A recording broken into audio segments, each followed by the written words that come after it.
Favorite book for how to organize my life? There's way too many books out there these days, so when people go to the library, people search Amazon, they're just flustered. They get this paradox of choice going on. The paradox of choice says that the more options there are, the less likely you are to choose anything. And when you do choose something, if you do choose something after all, you're gonna be less satisfied with that. So even if you did get a book on how to organize your life, you may not feel that this was the book. So you've gotta ignore the fact that there are billions and billions of books out there and just say, hey, you know what, I'm gonna take someone's recommendation, I'm gonna go dive deep right into it. So the one book I would recommend for getting your life in order would be The Compound Effect. Check out The Compound Effect by Darren Hardy.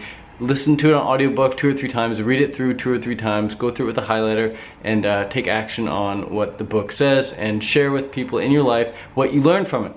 You learn the most, you learn the best, you drive home the points the deepest when you teach them to others. So The Compound Effect by Darren Hardy, fantastic book. Second best book, these two go hand in hand together. If you put these two books together, man, it's like your life's gonna take off like a rocket, man, and you're just gonna get so much done, and it's gonna be no fuss. It's not gonna be like a struggle to get stuff done. The second book is called Miracle Morning by Hal Elrod. Miracle Morning by Hal Elrod. That book's just about, you know, getting up early and getting it done before the day gets going. So Miracle Morning, you combine that with The Compound Effect, and that's the recipe for success. Seriously, check those 2 books out. It said it's a bit dark, me in bed. I was pretty keen on coming to Thailand. What do you spend roughly on accommodation and food each week?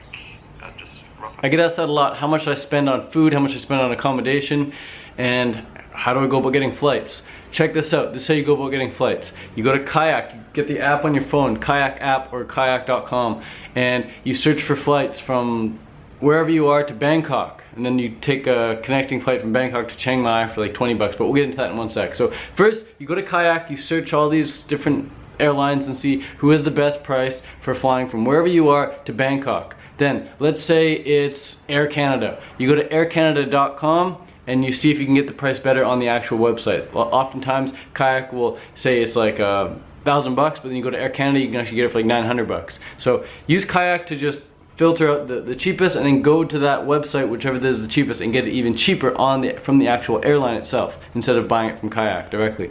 Now, once you get your flight to Bangkok, then you use AirAsia. You either download the app or go to airasia.com, and you buy a $20, $15, $25 flight from Bangkok to Chiang Mai. That's the cheapest way of going about it. It's way more expensive if you buy a flight from like LA to Chiang Mai or New York to Chiang Mai. It's much cheaper to go to Bangkok first and then buying a $20 flight to Chiang Mai. The layover from Bangkok to Chiang Mai may be an hour or 2, but yeah, you should be able to figure it out there. So that's how you go about getting your flight. Once you're here, accommodations can range from about $3 US to $30 US per night. So from $3 US to $30 per night, depends what you want to spend. I got friends here who's spending, you know, 60 bucks a night, but they're living lavishly and they're only here for a couple weeks. But totally unnecessary to spend $60 a night here. You can get by for $3 a night. When I first got to Bangkok, our rooms were like $2, $3 a night.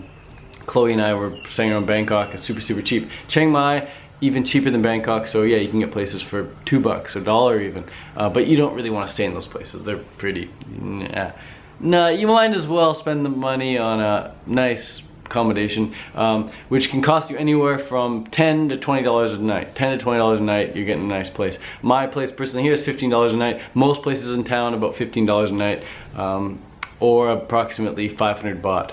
500 baht is the Thai currency. So try looking for a place between 300 and 700 baht, and you're gonna have a nice place, no problem. Where do I recommend staying? I recommend staying close to Doi Suthep. If you're staying close to Doi Suthep, you're gonna be close to the 700 Stadium, you're gonna be close to the mountains and the trails, you're gonna be close to Maya Mall, which is a fantastic mall. You're gonna be close to the fruit market, it's 15 minutes away from the fruit market. You're gonna be close to the city, and yet far away enough that you're near the forest. So yeah, I recommend staying near Doi Suthep, as close as you can as near Doi Suthep, or as close as you can at near Maya Mall. So that's my personal recommendation for the accommodation. And as far as fruit goes, how much I spend on fruit? Well, I'd say about 15 bucks 15 bucks a day on fruit. I eat a lot, you know, I go through 4,000 calories a day and I'm not just eating bananas. If I wanted to eat just bananas, I could get by on 5 bucks a day, or less. I could buy on $3-4 a day on just bananas. Even less, man. You can buy a big rack of bananas for 3 bucks. That means you can get by on bananas for like $1 or $2 a day. But I don't want to live on just bananas. I'd rather eat a whole bunch of coconuts. The coconuts are a bit more expensive than most things. Coconut is typically about 22 baht, which in Canadian it's about near almost $1 per coconut.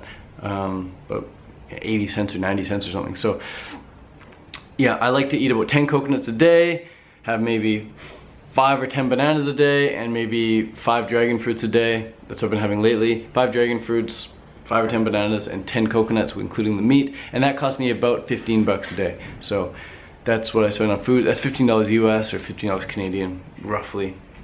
So that's what you can expect to spend on food as well if you're training as much as I do. I go through about 4,000 calories a day. A lot of girls I know here, they go 2,000 calories a day. So you take $15, divide it in half, you get $7.50.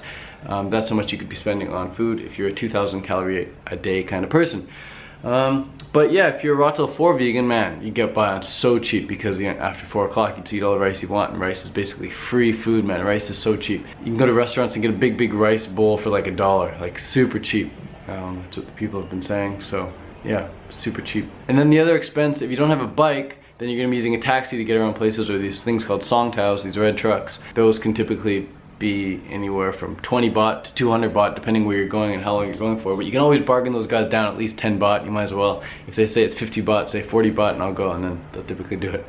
But yeah, so don't be afraid to bargain while you're here either. You can even bargain for fruit at the market. You can bargain for lower price at your accommodation. You just can't bargain, I don't think, for the plane ticket. So yeah, have fun with that.